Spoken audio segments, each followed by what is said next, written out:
गांधी जो है वो जनता के नेता है, लोगों से मिल रहे हैं, सड़क पर लगातार चल रहे हैं। जब ये बोला गया था कि ये रॉयल फैमिली के लोग हैं, ये नीचे नहीं उतरते हैं, लेकिन यहाँ उलटवार होने लगा मोदी जी पर कि मोदी जी की ड्रेस देखिए कितनी महंगी है, क्या क्या चीजें हैं, ये दिखने लगी थी। अब यहाँ पर जो तस्वीर दिख रही है वो आज बिल्कुल ऐसी है जो कि जो भी व्यक्ति है वो जितना जमीन पर काम करता है उसे नकारती नहीं है जनता। इतना बड़ा दिल है जनता का, पता नहीं नेताओं से क्या देकर जाए ना देकर जाए, लेकिन वो जनता सबको जो उसके पास जाता है उसे मना नहीं करती। हमारे तो छोटे चुनाव जब होते हैं प्रेस क्लब में, चंदन जानते हैं, हम प्रेस क्लब के चुनाव में भी अपना जब चुनाव मैंने लड़े तो वहां पे लोग ये बोलते थे तुम आ जाना वोट मांग लो एक बार, कोई बात नहीं, तुमने मांगा था इसलिए हमने दे दिया। तो वोट मांगा जाता है, वोट धमका के नहीं दिया जाता, वोट ये बता के नहीं लिया जाता कि मैं अवतार हूं एंड अपना डिवोट कर दो वोट, ऐसे नहीं होता है। वोट तो मांगा जाता है। जी विनीता जी आपकी बात सही है। मैं अब एक और आपको मैंने व्हाट्सएप किया है, पीसीआर को कहिएगा कि वो डाटा दिखाए। वो एक सरकारी अखबार, सरकारी साइट है जो स्पुतनिक नाम से, रशिया की, जो एक तरह से जैसे चीन की ग्लोबल है वैसे ही रशिया की स्पुतनिक है। स्पुतनिक ने एक बाकायदा एक हाथ और एक पेन जो है वो छापा है, प्रिंट किया है। आप दर्शकों को दिखाएं तो ज्यादा ठीक रहेगा। मैंने आपको व्हाट्सएप किया है और टीम को भी किया है। मैं आपको ये बताना चाहता हूँ, ये रिपोर्ट आप बता दीजिए, इसमें लिखा है invisible Russia, hand US and invisible hand to interfere in Indian election report. जी हाँ, मैं जो बातें कर रहा था वो अकेला मैं नहीं करता हूँ। इंटरनेशनल इदारे, रशिया और अमेरिका जैसे जो इंटरफेरेंस होता है वो किस तरह का होता है, ये सबूत आपको दे रहा हूं, इस देश के दर्शकों को दे रहा हूं। इस देश के दर्शकों से गुजारिश करता हूं कि अच्छे पत्रकारों को सुनना शुरू करें, दुनिया को समझना शुरू करें, व्हाट्सएप यूनिवर्सिटी से बाहर निकलें। भोपू जो ये आपको अज्ञानी बनाते हैं, झूठ बोलते हैं, ये अवतार जैसी अवधारणा को आपके बीच में लाके रख देते हैं, इनसे अपनी जान छुड़ाएं, देश को विकास की तरफ लेके जाएं। मैं सल्यूट करता हूं इस देश को आज की तारीख में विनीता जी, कि तमाम कोशिशों के बाद हिंदू मुस्लिम की जो बंटवारा जिस तरह का जो है करने की कोशिश की गई, इस देश ने उसको नकार दिया, हर जगह पर नकार दिया। मैंने हर बार जो है चुनाव से शुरू से लेकर अब तक कहा है, जो कुछ यहाँ पर पूरा गेम प्लान किया गया, एआई का इस्तेमाल किया गया, नफरत के कंटेंट को बढ़ाया गया, इस देश ने नकार दिया। ये तमाम पैसे, अरबों डॉलर अमेरिका के बर्बाद हो गए, इजराइल के बर्बाद हो गए। ये सबूत है कि रशिया इस बात का प्रमाण दे रहा है कि invisible hand in Indian election, ये बात बाकायदा वो अपनी साइट के फ्रंट पेज पर अगर छाप रहा है तो ये इनविजिबल हैंड भी कुछ ना कर सका। और माफ करना, मैं विनीता जी एक बार फिर आपका आदर करता हूं, आपको प्रणाम करता हूं, और तमाम उन पत्रकारों को जिन लोगों ने हमारा साथ दिया। हमने इस पूरे मतलब जो एक ये पेड मीडिया है, जो एक अनएजुकेटेड मीडिया है, या फिर इसको कहें कि गद्दार मीडिया है, अगर इन सब लोगों ने जो कुछ किया उसके खिलाफ हमने जो पॉइंट टू पॉइंट, और बिल्कुल मैं, क्योंकि इंटरनेशनल एजेंसी कैसे काम करती है मैं उस तौर को जानता हूं, इसीलिए मैंने हर बार हर चरणबद्ध जो पॉइंट उठाकर इस देश को दिए, और तमाम देश के सेकुलर पत्रकारों ने और देशभक्त पत्रकारों ने जिस तरीके का आचरण अपनाया हमारे साथ, वो एक कमाल का सहयोग था। जिक्र किया स्पुतनिक का, ये जिसका आप पूरा डिस्क्रिप्शन दे रहे थे, इसमें साफ लिखा हुआ है कि किस तरह से इंडियन इलेक्शन में कैसे फंड आया है, मिलियंस का, कैसे इंटरफेयर हुआ है, कैसे चीजें हुई है। हाँ, तो मेरा मतलब सिर्फ ये था विनीता जी, सिर्फ ये था मेरा कहने का कि मैं इन तमाम एजेंसियों की कार्यशैली को जानता हूं। मैंने बहुत छोटा सा, मैं जंगल में जब आग लगी थी तो मैं एक छोटी सी चिड़िया था जिसके हाथ में बस इतना था कि वो थोड़ा सा पानी ले ले और पानी लेके आग बुझाने की कोशिश करे, और मैं उड़ता रहा और पानी लेकर डालता रहा। वो अलग बात है कि आप लोगों की, तमाम देशवासियों की मेहनत से वो जंगल की आग बुझ गई। बात ये थी कि मुझसे अगर कोई पूछता था कि तुम अकेले क्या करोगे, तो मैंने कहा मेरे कम से कम मेरा नाम जंगल की आग बुझाने वालों में लिखा जाएगा, और गद्दार तुम्हारा नाम तमाशाइयों में लिखा जाएगा। क्योंकि जब जंगल जल रहा था तो तुम ऐश ले रहे थे, मजे ले रहे थे, इस देश की जनता को, लीडर्स को, अपोजिशंस को धमकी देने का काम करते थे। इतने से होते हैं ये पत्रकार। मैं चैनल ही चलाता हूं, तुम्हारे मालिकों में हूं, जो तुम नौकरियां कर रहे हो ना दूसरे कौन से थक में, सुनो मैं बताना चाहता हूँ ना, मैं भी ब्रॉडकास्टर हूँ, मैं भी चैनल चलाता हूँ, मेरे भी एम्प्लॉई है, मैं भी करोड़ों रुपए का नुकसान बर्दाश्त करता हूँ। मगर एक चीज आपको बताना चाहता हूँ, हमने नुकसान बर्दाश्त किया, हमने 10 साल घाटे में चैनल चलाया, हमने किसी के सामने हाथ नहीं फैलाए, हमने कहा कि हम आज भी आगे भी घाटे में चलाने के लिए तैयार हैं।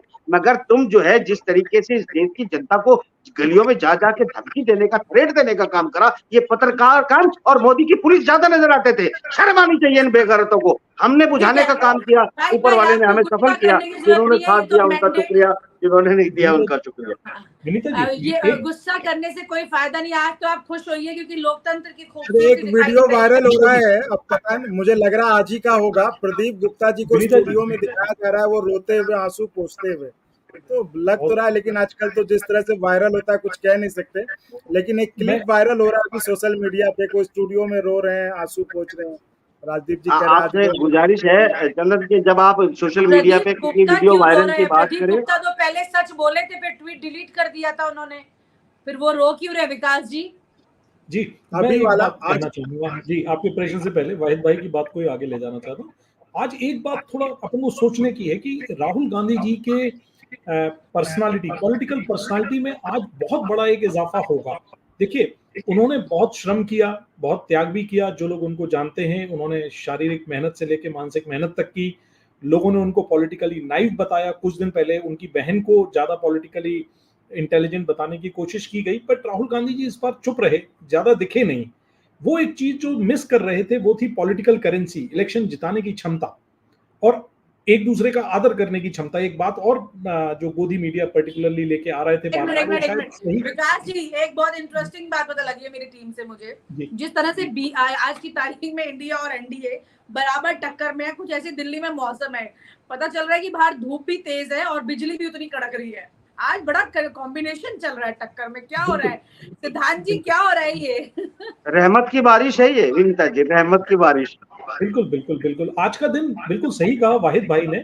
आज का दिन उन सब लोगों के लिए ये एक जिसको कहते हैं शिक्षा है, जो ये सोचते हैं कि जो चल रहा है वो चलता रहेगा, somebody is all powerful and कोई बदल नहीं पाएगा। देखिए, डेमोक्रेसी में बड़ी खूबसूरत चीज है। आज इसी विपक्ष को या इंडिया गठबंधन को जो बोला जाता था कि भाई इन लोगों ने गलती की, वो तीन स्टेट के चुनाव में ये चुप रहे, काम नहीं किया। देखिए, कभी कभी कुछ ना करना भी बड़ी अच्छी चीज होती है। शर्मा साहब को अमेठी से उतारना, उसकी भी बड़ी क्रिटिसिज्म हुई और राहुल गांधी की हर बात का क्रिटिसिज्म हुआ।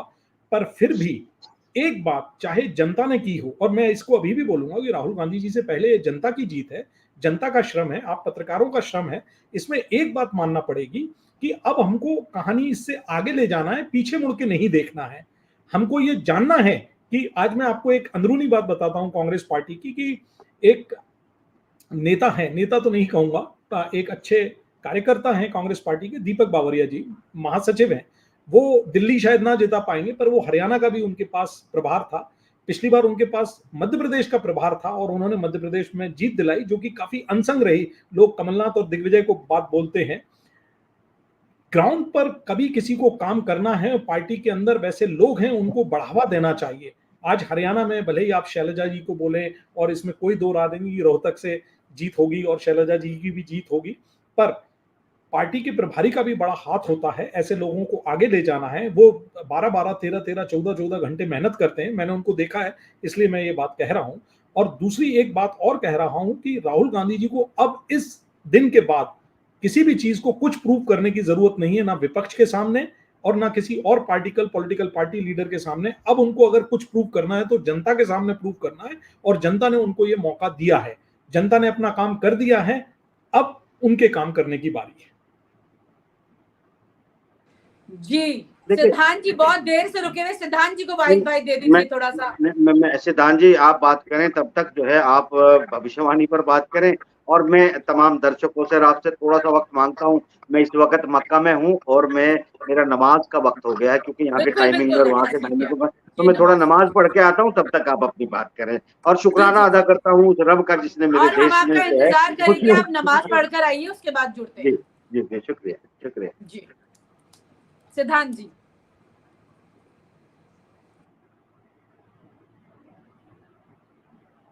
सिद्धांत जी अनम्यूट कीजिए। Sorry mute. विनीता जी, बंगाल पे चर्चा बड़ी कम होती है, हालांकि बंगाल में भी 42 सीटें हैं और 42 सीटें किसी भी पक्ष को हल्का या भारी कर सकती है।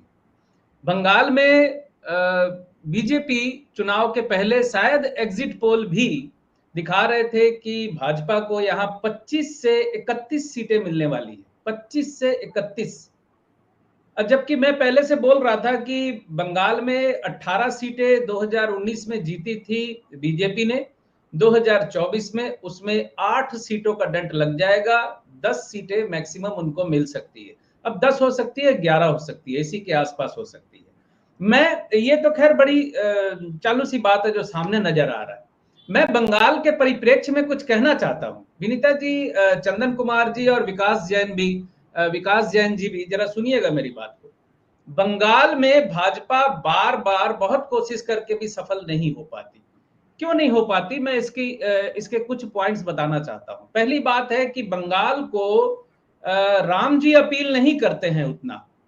बंगाल में राम जी की अपीलिंग उतनी ज्यादा नहीं है। बंगाल में काली माँ का रोल ज्यादा है, मतलब धर्म की राजनीति अगर करना चाहते हैं तो, धर्म की अगर बात करते हो तो बंगाल में माँ काली, कृष्ण का भी प्रभाव है लोगों पे, चैतन्य महाप्रभु का प्रभाव है, विवेकानंद जी के सपोर्टर है, यहाँ विवेकानंद जी के फैन है, रविंद्रनाथ ठाकुर जी के फैन है। तो आपने देखा पिछले विधानसभा चुनावों में हमारे आदरणीय मोदी जी रविंद्रनाथ टैगोर की रेप्लिका बन गए थे। इस बार उन्होंने चुनाव अभियान में रोड शो किया तो विवेकानंद के घर पे जाके वो रोड शो खत्म किया। तो टच करने की कोशिश करते रहे, लेकिन बंगाल में बीजेपी की अपनी कोई आइडेंटिटी वैसी है नहीं। विवेकानंद जी ना बीजेपी से नहीं थे, आरएसएस से नहीं थे, रविंद्रनाथ ठाकुर जी का भी संबंध संघ से या बीजेपी से कोई नहीं रहा है। दूसरी बात एक और है यहाँ पर कि एक तो हिंदुत्व के नाम पे ये जो नॉन वेजिटेरियन और वेजिटेरियन की लड़ाई चलती रहती है। बंगाल तो 90% नॉन वेजिटेरियन है, तो फिर कहां से इनको जमीन मिलेगी। और सबसे बड़ी बात यह है कि बंगाल में बीजेपी का एक भी लीडर आप नहीं बता सकती, पॉपुलर लीडर जिसकी बंगाल में पकड़ हो। दिलीप बोस की कुछ हद तक थी, तपन सिकदर की थी, उसके पहले आज से 20 साल पहले जो थे। अभी फिलहाल बीजेपी का प्रदेश अध्यक्ष कौन है बिना गूगल सर्च किए कोई नहीं बता पाएगा। और बीजेपी का जो सर्वमान्य नेता इस वक्त बंगाल में नजर आता है वो शुभेंदु अधिकारी है, जो टीएमसी से आया है। तो बीजेपी की अपनी कोई पहचान, अपनी कोई पोजीशन तो वहां है नहीं। वो आयातित नेताओं के सहारे वहां वोट प्रतिशत बढ़ा था 2022 में, 2019 में भी उसी हिसाब से बढ़ा, 2022 में भी उन्होंने विधानसभा जो जीतने की, छीनने की कोशिश की थी, लेकिन नाकामयाब हो गए, क्योंकि बीजेपी का व्यक्तिगत वोट बैंक बंगाल में बहुत कम है और बीजेपी और संघ की जो आइडियोलॉजी है वो बंगाल को अपील नहीं करती। जी विनीता जी, मैं यही कहना चाहता था। इस पे एक चीज आपकी बात को आगे बढ़ाते हुए सिद्धांत